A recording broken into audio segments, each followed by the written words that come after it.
दोस्तों, दिनाक्षी short hand में आपका स्वागत है। अगर आप चैनल पर नए हैं तो चैनल को सब्सक्राइब करें और बेल आइकन जरूर दबाएं। इस डिक्टेशन की एडवांस आउटलाइंस और वाक्यांश आप हमारे पेड बैच से प्राप्त कर सकते हैं। हमारे पेड बैच में आपको प्रतिदिन सभी डिक्टेशंस की एडवांस आउटलाइंस और वाक्यांश दिए जाते हैं और कुछ ऐसी डिक्टेशंस जो केवल पेड मेंबर्स को ही प्राप्त होती हैं।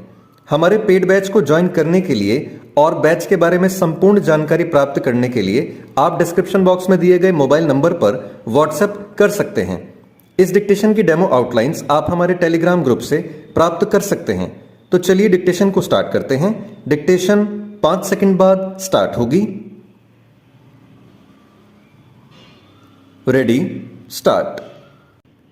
चीनी रक्षा मंत्रालय का यह कहना इसलिए आश्चर्यजनक है कि भारत और चीन की सीमा पर स्थिति आमतौर पर स्थिर है, क्योंकि एक दिन पहले ही रक्षा मंत्री राजनाथ सिंह ने अपने चीनी समकक्ष से साफ तौर पर कहा था कि सीमा पर तनाव की स्थिति है और उससे समूचे संबंधों पर प्रभाव पड़ रहा है।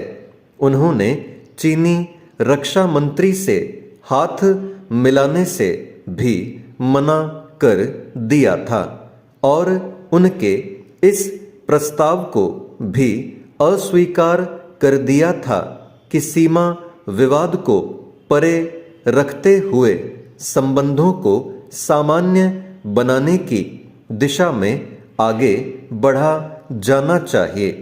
स्पष्ट है कि चीन सीमा विवाद को सुलझाने से न केवल इनकार कर रहा है, बल्कि इस प्रयास में भी है कि भारत उसकी अनदेखी कर दे।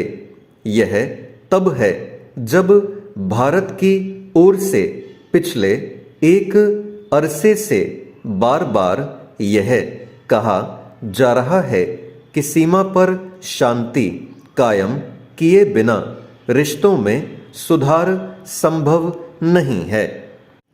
यदि चीन इस साधारण सी बात को समझने के लिए तैयार नहीं दिख रहा, तो इसका सीधा मतलब है कि उसकी नीयत में खोट है और वह अपनी ही चलाना चाहता है।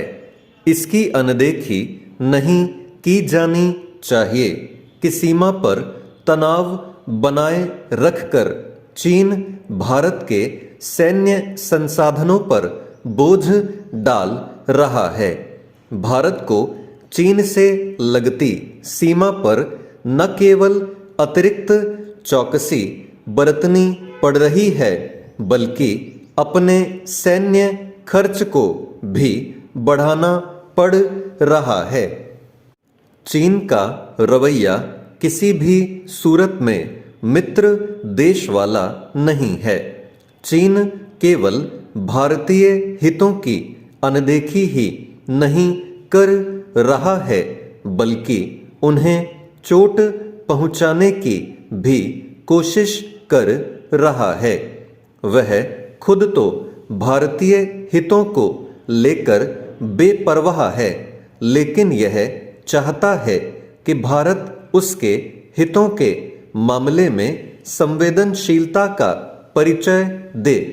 भारत को इसे न केवल अस्वीकार करना होगा, बल्कि चीन के समक्ष प्रकट भी करना होगा। समझना कठिन है कि जब चीन कश्मीर और अरुणाचल को लेकर अवांछित टिप्पणियां करता रहता है, तब भारत तिब्बत, ताइवान और हांगकांग के विषयों पर मौन क्यों धारण किए रहता है।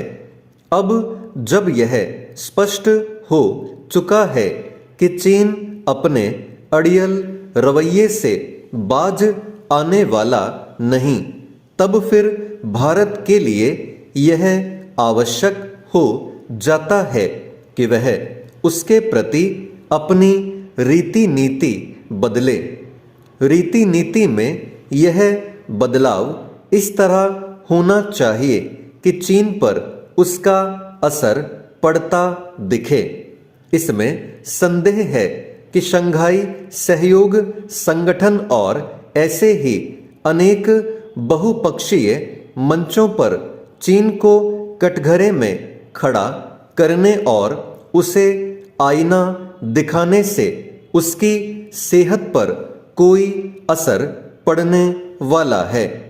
उसकी सेहत पर असर तब पड़ेगा जब भारत ऐसा कुछ करेगा जिससे उसके हित प्रभावित होंगे। भारत को इस नतीजे पर पहुंचने में देर नहीं करनी चाहिए कि चीन आसानी से सुधरने वाला नहीं है। चेंज आवारा कुत्तों के आतंक का अंत होता नहीं दिख रहा, लेकिन उत्तर प्रदेश में होने जा रहे निकाय चुनाव में नागरिक समाज अपना एजेंडा भावी जनप्रतिनिधियों के सामने स्पष्ट कर आवारा आतंक के अंत की शुरुआत कर सकता है। कन्नौज में एक 13 वर्षीय बच्चा जिस तरह आवारा आतंक का शिकार बना, वह किसी को भी हिलाकर रख देने वाला है।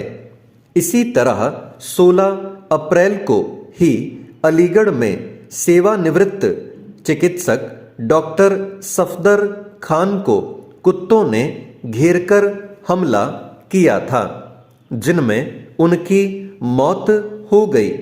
2 तथ्य सामने आ रहे हैं और दोनों का संबंध नगर निकायों की व्यवस्था से है। बच्चे जहां पर कुत्तों ने हमला किया वहां कूड़े का ढेर रहता है और इसमें तमाम जैविक कचरा भी शामिल रहता है जो कुत्तों का भोजन भी बनता है।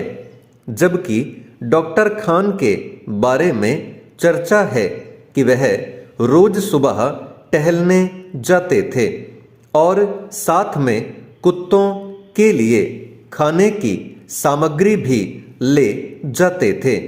रमजान के कारण वह खुद भी रोजे से थे और खाद्य सामग्री भी नहीं ले जा रहे थे। इस कारण कुत्ते आक्रामक हो गए और उन्हीं पर हमला कर दिया।